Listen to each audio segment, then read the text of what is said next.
Viewers will be going over silver futures. In this video, we'll be going over my trade idea of the week and the day-by-day probability model. So let's start off with the technical analysis on the 1-hour chart.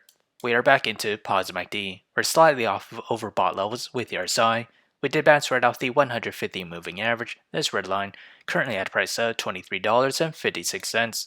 With the 4-hour chart, we remain in positive MACD, and we did see a convergence once again, and we're approaching near overbought levels with the RSI. As with the daily chart, we remain in negative MACD. As with the trade idea, I'll be trading SLV, and my position size for it is less than 1% of my portfolio. My long entry is at $21.35, and that is this range there. My sell target is at $22.70. My stop loss is at $21. However, if I were to open a short position, my entry is at $23.31, and that is this range there.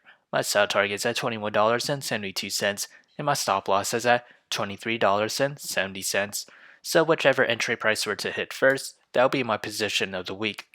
So how did I develop these trade ideas? It all comes from the day-by-day probability model. As we progress to the 5th day or week of trading, silver futures has a 25% chance to climb between 0 to 4%, a 13% chance to climb between 4 to 9%.